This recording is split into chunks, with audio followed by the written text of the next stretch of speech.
So ಇವತ್ತು ನಾವು ನಮ್ಮ ಮನೆ ದೇವ್ರಿಗೆ ಹೋಗ್ತಾ ಇದ್ದೀವಿ ಗೈಸ್. ಇವಾಗ ಹೊರಡ್ತಾ ಇದ್ದೀವಿ. ಈಗ ಟೈಮ್ ಬಂದು 6 o'clock ಆಗಿದೆ. ಇಲ್ಲಿ ಸ್ಟೋನ್ ವರ್ಕ್ಸ್ ನೋಡ್ತಾ ಹೋದರೆ ಆ ಕಾಲದಲ್ಲಿ ಡಿಸೈನ್ಸ್ ಐಡಿಯಾ ಸಿಗುತ್ತೆ.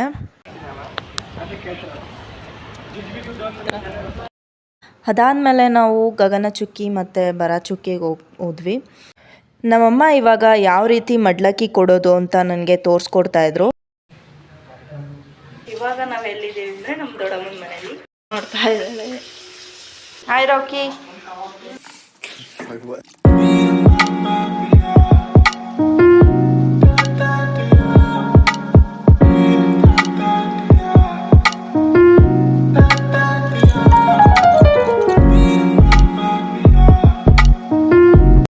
ಹೇ all, welcome back to my new vlog. ಎಲ್ಲರೂ ಹೇಗಿದ್ದೀರಾ? ಎಲ್ಲರೂ ಚೆನ್ನಾಗಿದ್ದೀರಾ ಅಂತ ಅನ್ಕೋತೀನಿ.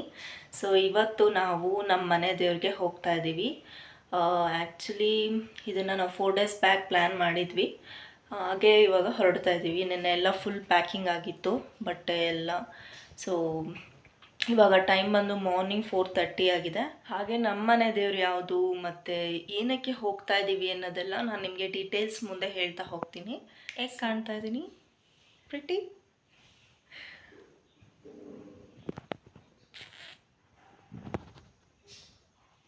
ಗೈಸ್ ಇವಾಗ ಹೊರಡ್ತಾ ಇದ್ದೀವಿ. ಈಗ ಟೈಮ್ ಬಂದು 6 o'clock ಆಗಿದೆ. ನಾವು ಹೊರಡ್ಬೇಕಾದ್ರೆ ಸ್ನೋಫಿ ಅಂತೂ ಸಿಕ್ಕಾಪಟ್ಟೆ ಅಳ್ತಾ ಇದ್ದ. ಸೊ ಡ್ಯಾಡಿ ಮನೆಯಲ್ಲೇ ಇದ್ದರು, ಅವನ ಜೊತೆನೆ ನಾವು 4 ಜನ ಹೊರಟ್ವಿ.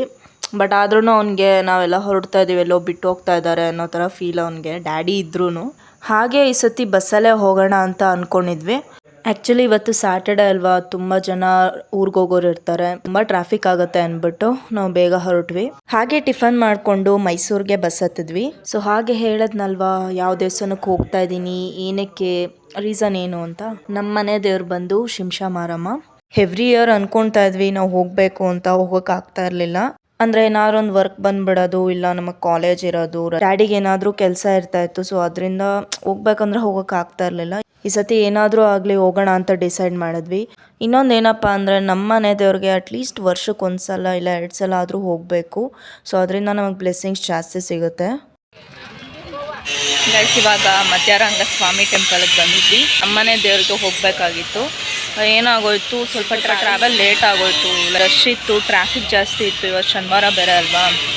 ಸೊ ಏನಾಗುತ್ತೆ, ವೀಕೆಂಡ್ಸ್ ಅಂದಾಗ ತುಂಬ ಜನ ಬರ್ತಾರೆ. ನಾವೇನೋ ಅಂದ್ಕೊಂಡಿದ್ವಿ, ಅದು ಕೊಡಬೇಕಾಗಿತ್ತು. ಸ್ವಲ್ಪ ಟೈಮಿಂಗ್ಸ್ ಮುಂದೆ ಮಾಡಿದ್ವಿ. ಇನ್ನೊಂದು ಏನಪ್ಪ ಅಂದರೆ, ಇಲ್ಲಿ ದೇವಸ್ಥಾನದಲ್ಲಿ ಕಲ್ಲಲ್ಲೆಲ್ಲ ಹೇಗೆ ಕೆತ್ತಿದ್ದಾರೆ ಅಂದರೆ ತುಂಬ ಚೆನ್ನಾಗಿದೆ. ಇಲ್ಲಿ ಸ್ಟೋನ್ ವರ್ಕ್ಸ್ ನೋಡ್ತಾ ಹೋದರೆ ಆ ಕಾಲದಲ್ಲಿ ಡಿಸೈನ್ಸ್ ಐಡಿಯಾ ಸಿಗುತ್ತೆ. ಹಾಗೆ ಆ ಸಣ್ಣ ಸಣ್ಣ ಕೆತ್ತನೆಗಳು ಅಷ್ಟೇ ಎಷ್ಟು ಡೀಟೇಲಾಗಿ ಮಾಡಿದ್ದಾರೆ ಅಂದರೆ ತುಂಬ ಸುಂದರವಾಗಿದೆ. ಈಗಿನ ಕಾಲದಲ್ಲಿ ಆ ಥರ ಎಲ್ಲ ಮಾಡಬೇಕು ಅಂದರೆ ತುಂಬ ಪೇಷನ್ಸ್ ಇರಬೇಕು. ನನಗೊಂದೊಂದ್ಸತಿ ಅನಿಸುತ್ತೆ, ಅಂದರೆ ಆ ಪೇಷನ್ಸ್ ಎಲ್ಲ ಇಟ್ಕೊಂಡು ಮಾಡಿದಾರಲ್ಲ ಅಂತ. ಎಷ್ಟೇ ನಾವು ವಿಡಿಯೋ ನೋಡೋದಕ್ಕಿಂತ ಎದುರಿಗೆ ಬಂದು ನೋಡೋದೇ ತುಂಬ ಚೆನ್ನಾಗಿರುತ್ತೆ.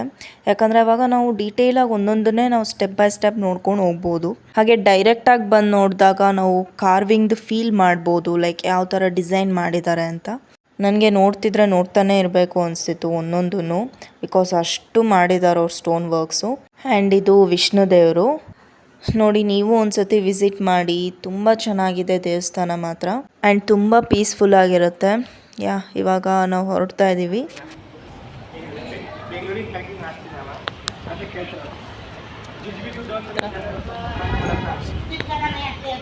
ಆ್ಯಕ್ಚುಲಿ ಇದು ಸೆಕೆಂಡ್ ಟೈಮ್ ಬರ್ತಾ ಇರೋದು ಗೈಸ್. ಫಸ್ಟ್ ಟೈಮ್ ಬಂದಾಗ ಇನ್ನೂ ರಿನೋವೇಷನ್ ಮಾಡ್ತಾಯಿದ್ರು. ಸೊ ಅದರಿಂದ ಏನಾಯಿತು, ನಮಗೆ ಫುಲ್ ಡೀಟೇಲಾಗಿ ನೋಡೋಕ್ಕಾಗಲಿಲ್ಲ. ಬಟ್ ಇವಾಗ ಫುಲ್ಲು ಸ್ವಲ್ಪ ದೊಡ್ಡದಾಗಿದೆಯಲ್ಲ, ಚೆನ್ನಾಗಿ ಕಾಣಿಸ್ತಾ ಇದೆ. ಸೊ ಈ ಥರ ಟೆಂಪಲ್ಸ್ಗೆಲ್ಲ ವಿಸಿಟ್ ಮಾಡಬೇಕು, ತುಂಬ ಚೆನ್ನಾಗಿರುತ್ತೆ ಗೈಸ್. ಹಾಗೆ ಮಧ್ಯರಂಗ ಸ್ವಾಮಿ ಟೆಂಪಲಲ್ಲಿ ಪ್ರತಿ ದಿವಸ ಊಟ ಇರುತ್ತೆ, ಅನ್ನ ಸಾಂಬಾರು ಕೊಡ್ತಾರೆ, ತುಂಬ ಚೆನ್ನಾಗಿರುತ್ತೆ. ಆ್ಯಂಡ್ ಕೂತ್ಕೊಳ್ಳೋದಕ್ಕೆಲ್ಲ ತುಂಬ ವ್ಯವಸ್ಥೆ ಮಾಡಿದ್ದಾರೆ, ತುಂಬ ನೀಟಾಗಿ ಇಟ್ಟಿದ್ದಾರೆ. ಆ್ಯಂಡ್ ಬಿಸಿ ಬಿಸಿ ಊಟ ಕೂಡ ಇರುತ್ತೆ. ಅದಾದಮೇಲೆ ನಾವು ಗಗನಚುಕ್ಕಿ ಮತ್ತು ಭರಚುಕ್ಕಿಗೆ ಹೋದ್ವಿ. ಈಗ ನಾವು ಗಗನಚುಕ್ಕಿಯಲ್ಲಿದ್ದೀವಿ. ನನಗಂತೂ ನೇಚರ್ ಅಂದರೆ ತುಂಬ ಇಷ್ಟ.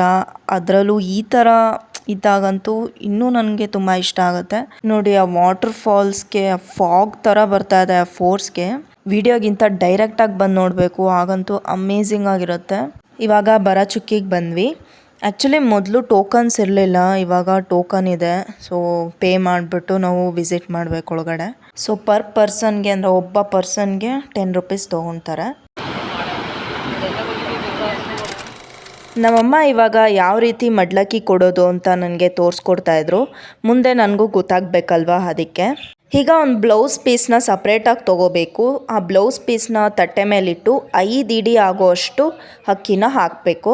ಇವಾಗ ಅದರ ಮೇಲೆ 5 ವೀಳ್ಯದೆಲೆ ಮತ್ತು 5 ಬಟ್ಲಡಿಕೆನ ಇಡಬೇಕು. ಮೊದಲನೇದಾಗಿ ಎಲೆ ಅಡಿಕೆ ಇಟ್ಟಾದಮೇಲೆ 2 ಅರ್ಶಿನದ ಕೊಂಬನ್ನು ಕೂಡ ಇಡಬೇಕು. ಹಾಗೆ ಕಾಣಿಕೆ ಇಡಬೇಕು ಅಮ್ಮನಿಗೋಸ್ಕರ.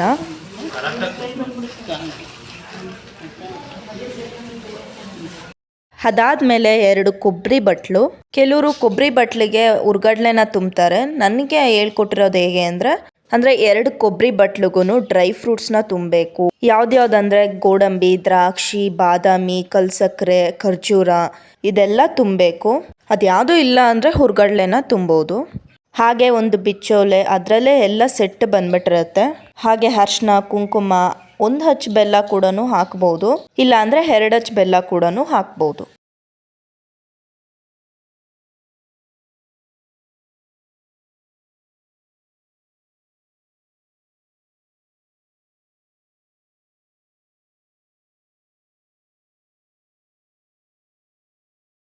ಇದೆಲ್ಲ ಆದಮೇಲೆ ಮಡ್ಲಕ್ಕಿನ ಗಂಟು ಕಟ್ಟಬೇಕು. ಯಾಕಂದರೆ ನಾವು ದೇವ್ರಿಗೆ ಕೊಡೋ ಮಡ್ಲಕ್ಕಿ ಯಾರಿಗೂ ಕಾಣಿಸ್ಬಾರ್ದು ಅಂತ. ಅದಾದಮೇಲೆ 12 ಬಾಳೆಹಣ್ಣು ಮತ್ತು 1 ತೆಂಗಿನಕಾಯಿ ಮತ್ತು ಸೀರೆ. ಎಲ್ಲರೂ ಏನು ಮಾಡ್ತಾರೆ, ಮಡ್ಲಕ್ಕಿ ಕೊಟ್ಟಾಗ ಕೆಂಪು ಗಾಜಿನ ಬಳೆ ಮತ್ತು ಹಸಿರು ಗಾಜಿನ ಬಳೆ ಕೊಡ್ತಾರೆ. ಸೊ ನಮ್ಮಮ್ಮಂಗೆ ಏನು ಅನಿಸ್ತಂದ್ರೆ ನಮ್ಮ ಥರನೇ ಅಲ್ವಾ ದೇವರು ಕೂಡ, ಅದಕ್ಕೆ ಅವ್ರು ಏನು ಮಾಡಿದ್ರು, ಸ್ಯಾರಿ ಮ್ಯಾಚಿಂಗ್ಗೆ ಬಳೆ ತೊಗೊಂಡ್ರು. ಸೊ ಅದೊಂಥರ ನಮ್ಮ ಥರನೇ ಅಲ್ವಾ, ಅಮ್ಮಂಗೂ ಇಷ್ಟ ಆಗುತ್ತೆ, ಅದಕ್ಕೆ ಅವ್ರು ಆ ಥರ ತೊಗೊಂಡಿದ್ದಾರೆ. ಹಾಗೆ ಮಲ್ಲಿಗೆ ಹೂವಿನ ಹಾರ ಕೂಡ ತೊಗೊಂಡ್ವಿ. ನಾವು ಮೈಸೂರಲ್ಲೇ ತೊಗೊಂಡಿದ್ದು, ಇಲ್ಲಿಂದ ತೊಗೊಂಡೋದ್ರೆ ಫ್ರೆಶ್ ಆಗಿರಲ್ಲ ಅಂತ.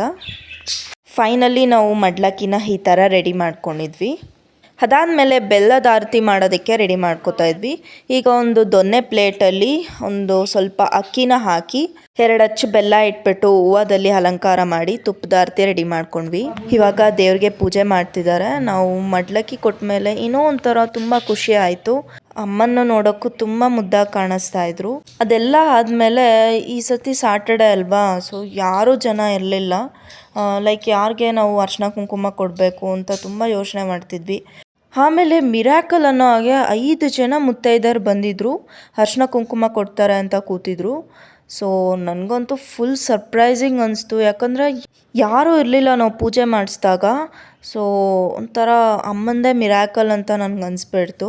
ಅದಂತೂ ನನಗೆ ತುಂಬಾ ಖುಷಿ ಆಯಿತು. ಈ ಥರ ಎಲ್ಲ ಸರ್ಪ್ರೈಸಿಂಗಾಗಿ ಆಗ್ತಾಯಿದೆ ಅಂದಾಗ ಎಲ್ಲರೂ ಖುಷಿಯಾಗಿ ಆಶೀರ್ವಾದ ಮಾಡಿ ಹೋದರು.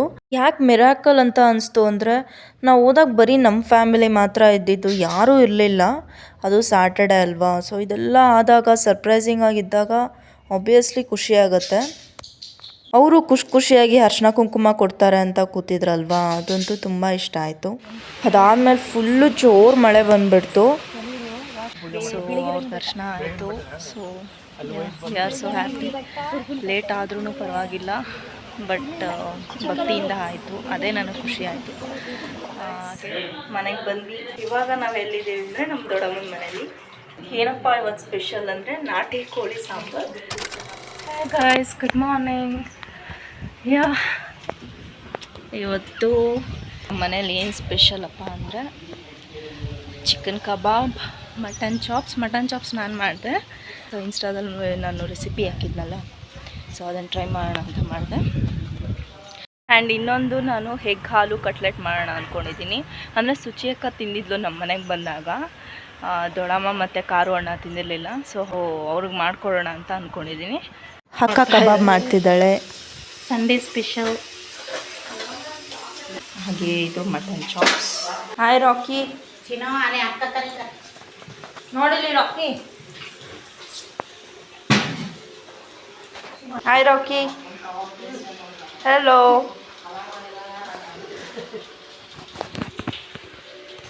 ಏನಕ್ಕೆ ಹಿಂಗೆ ಕೂತಿರೋದು ನೀನು?